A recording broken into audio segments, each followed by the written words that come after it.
Well, Teresa, I'll tell you, I'm excited about today's guest. He's going to be talking to us about, old garden roses. And I'll tell you, if I ever build another garden, it'll be full of those beautiful roses. Well, for sure, your garden will be filled with fragrance, and it'll be filled with charm, and it will be filled to the brim with blooms in the spring. So good choice.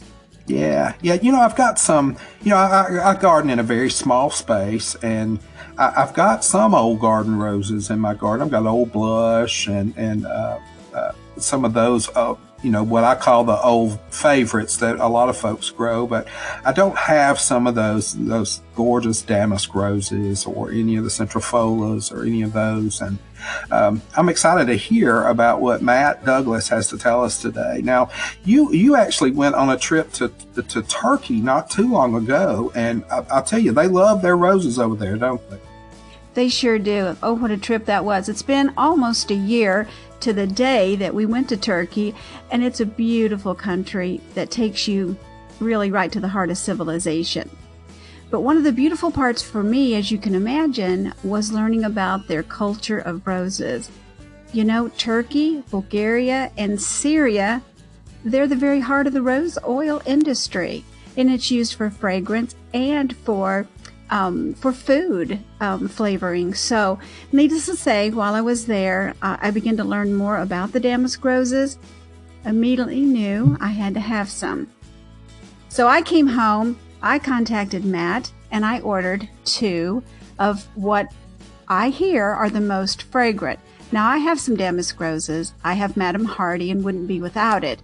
But 2 that were recommended to me were Ispahan, I think I'm saying that correctly, and Kazanlik. So last year, Matt's roses came, and they grew and grew and grew, but no blooms. So I'm hoping that all that strong growth last year is going to give me some of those fragrant blooms this year. Yeah. So isn't that typical, though, of old garden roses that bloom only once a year, that you see a lot of growth the first year, but it's really the second year that you see blooms, because most old garden roses only bloom on previous year's growth, right? Right. And some do a new and old wood, but we'll see. I haven't learned that much about these roses other than I knew I had to have them. So we're going to find out. But they are, the pictures are beautiful, and all the stories that you hear are fabulous. So I'm excited to hear what Matt has to tell us. Absolutely. Now, I think our listeners are going to hear just what you've already found out, that damask roses can be something that they might want to add in their garden. So y'all stay with us. The Rose Chat podcast starts now. It's time for the Rose Chat podcast, a podcast dedicated to celebrating the world's most beloved flower, the rose. Join award-winning gardeners Chris VanCleave and Teresa Byington as they chat with rose lovers and experts from around the globe. With each episode, you'll gain valuable knowledge and insights to achieve the rose garden you've always dreamed of. Listen now as we explore the world of roses. Try Haven brand soil conditioners, providing generations of gardeners with a truly all-natural alternative to chemical fertilizers with their line of composted manure and alfalfa teas. Easy to brew and use on all indoor and outdoor plants. Find them online at manuretea.com. So, hey, Matt, welcome back to Rose Chat. Hi, Teresa. It's great to be back with you. Now, today we're going to talk about a beautiful rose, the damask rose. And while I've always grown a few, when I visited Turkey last year, my interest grew and grew and grew. So your world is engulfed in historical roses. So teach us about damask roses.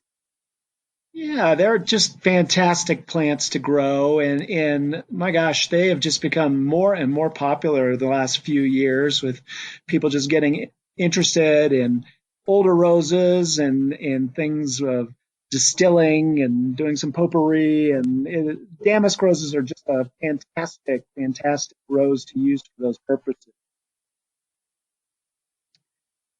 They've even made their way into lots of famous writings. Even Shakespeare wrote about the damask rose. That's right.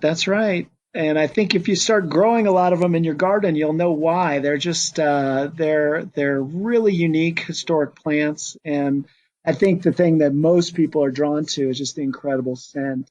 But when we talk about the damask roses, I always like to make sure everybody knows what we're talking about. So, we divide roses into three major categories: the species roses, which are naturally occurring plants; the old garden roses, and then the modern roses, which kind of come forward from the hybrid teas and the Rose La France. So what we're really focusing on here are the initial species roses, and the one we're going to talk about is a rose called Rosa Damascena, and its hybrids, which are the damask roses, which are old garden roses.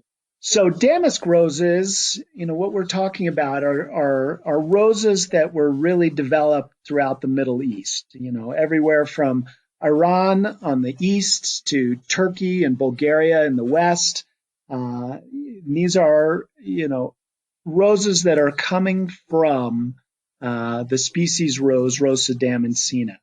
And that rose really came to be in the western part of that area, where the sort of natural territory of the famous Rosa gallica, which is known as the apothecary rose, and the whole family of gallica roses coming from that, and a little bit of a strange rose called Rosa phoenicia. And those two roses sort of naturally combined and naturally hybridized into what we know as Rosa Damascena, which is the natural occurring and first damask rose. And it's just kind of an odd parentage.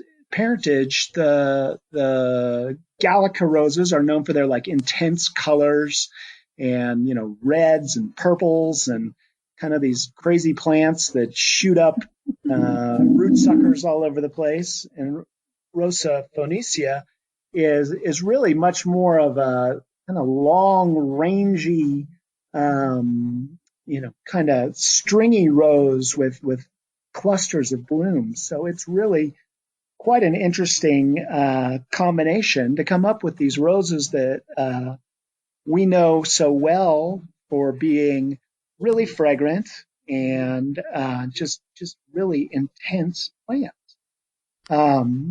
Most damask roses are, from shades of white, pink, in varying intensities of color. And the blooms are full, they're very full with lots and lots of petals. A lot of times they're quartered. Sometimes they've got little button eyes inside of them. And ultimately, they are just absolutely tough plants. And as you noted from your trip, I'm sure the land that they're growing in is one that's tough. Yes, I think that it was. So what about our growing them? Would be growing them here different from other roses that we know of? No, I think damask roses do so well, especially in the Mountain West here and in drier climates. They're fantastic. They really love the heat. They love full sun. There's a variety of roses in sizes of damask roses from 4 feet, 8 feet tall. Some of them are really wide. Some of them are really, really caney and get really long with arching canes. They make an interesting garden plant because they can be so versatile. I've grown them as almost climbing roses, large shrubs. Some of them will even stay, just kind of tucked into the landscape. Now, I have Madame Hardy, and she does a lot of arching that in that beautiful way that just makes her so welcome to the plants around her. Yeah, Madame Hardy is one of the most famous of the damask roses, and you're absolutely right. And that's a great example. It is a white bloom, very packed with petals, and certainly one that is very full and fragrant. And boy, we used to have one growing just outside of our kitchen window, and you knew it was spring because there was just an explosion of just white, vivid white blooms right out that kitchen window, and one of my favorite memories of that house.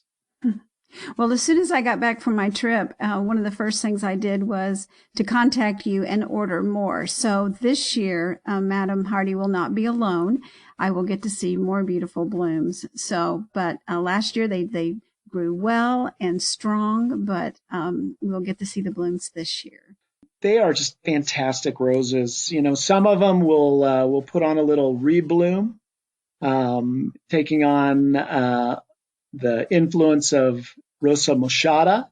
In particular, I think of autumn damask. That's one that I really like, and it's one of the smaller plants. It's a great option to put in your garden.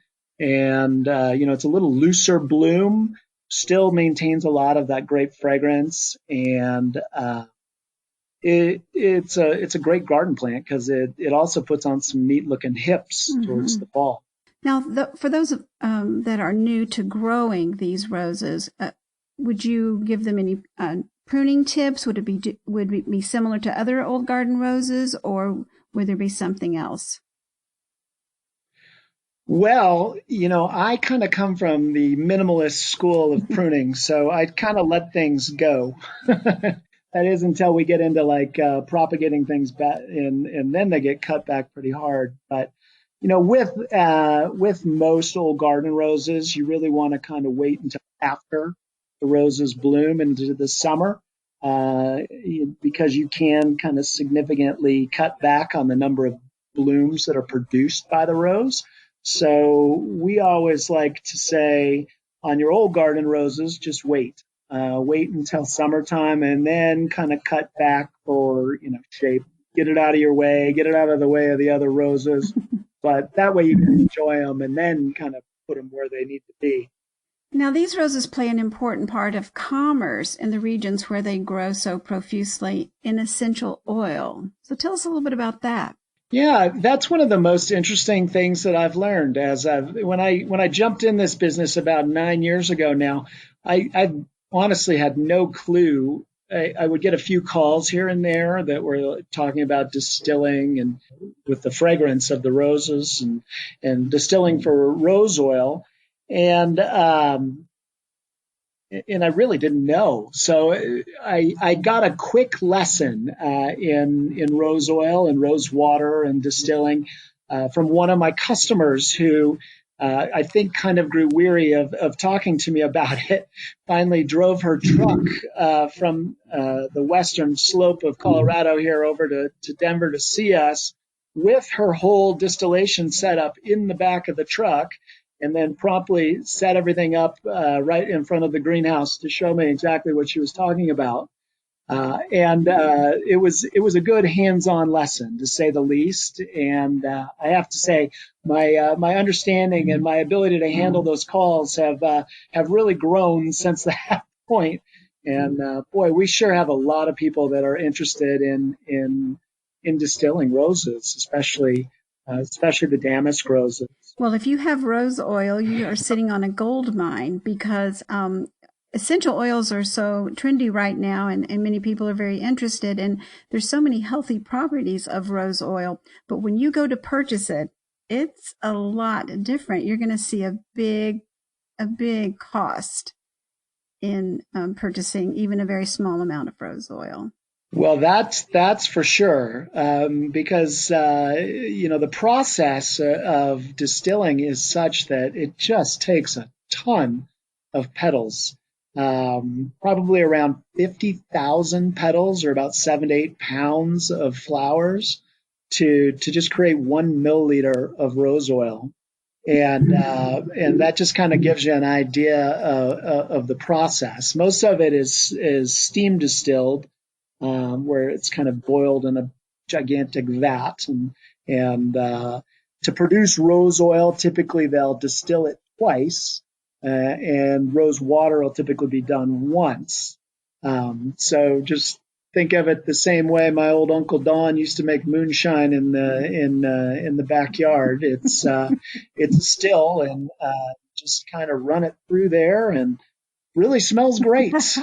Well, I'm from Tennessee, and so when I hear distill, I have a whole other picture in my mind as well, very similar to your uncle, but of things that were going on up in the mountains. You just need to meet the right people. Absolutely. Well, yeah, make the right connection there, and then on the side you can get them to do a little bit of rose oil for you. Oh my, get something going there. Now, since you're around them all the time, tell us your favorites. So if our listeners are making a list, so what should they be looking at?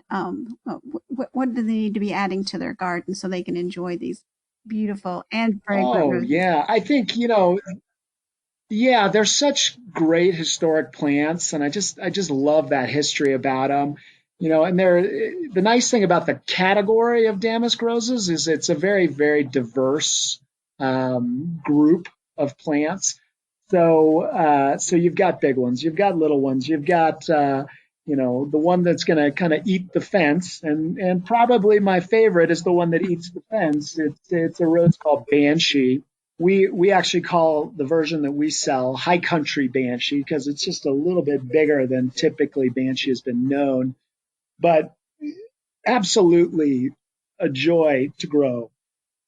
It's just such a satisfying plant. We've been updating our website, and so I was going through all the pictures, and I saw a picture of my daughter when she was about 5 years old, standing in front of this, 8-foot plant that's got no less than 500 blooms on it. And I just, the visual and the scent and just all of those things just bring you right back. And that is just one of my all-time favorites. So Banshee is a great one, but if you're not looking for something quite that big, I could certainly understand that.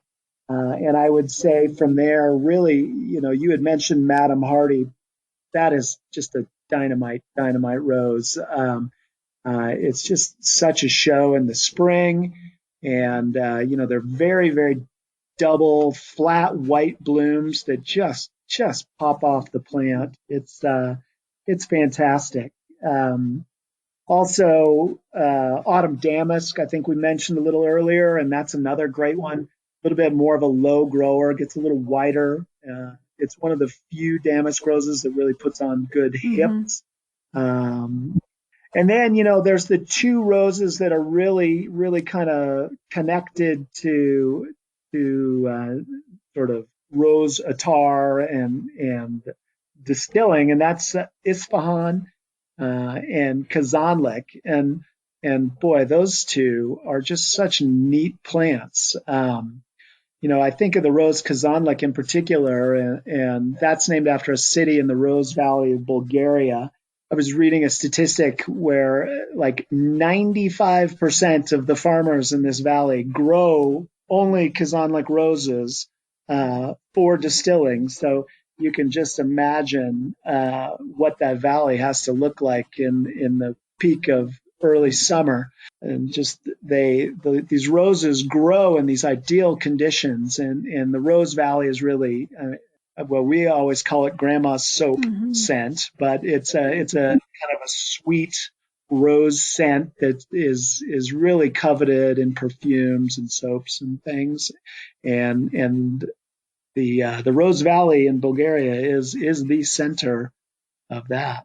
Sure. Well, I still haven't gotten over the word picture of your daughter standing in front of a rose with 500 blooms. We were talking about before, as we were talking about before we started recording, we're looking at our windows and it's either snowy or bleak. And the thought of 500 fragrant blooms is still, kind of got me gobsmacked. But Kazanlik and Isfahan are the two that you recommended for me to buy last summer. And I did. And so, oh my goodness, I just can't.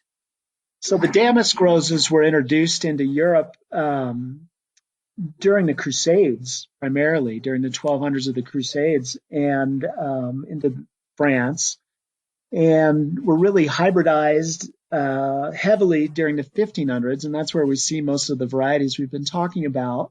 But from those varieties also Damask roses are the parents of a lot of the hybrid perpetual and Portland roses that we kind of know and love.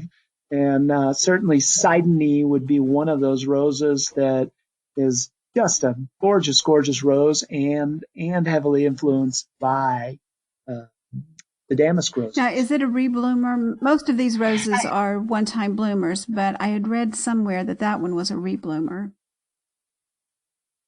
That's true. Yeah, many of the hybrid perpetual roses do rebloom, and that is definitely the case with Sidney. It puts on a huge show in the spring of just really clear pink blooms, and then you'll definitely get some, 2 or 3, well, probably 3 good flushes of bloom through the season, and definitely an all summer show with that one.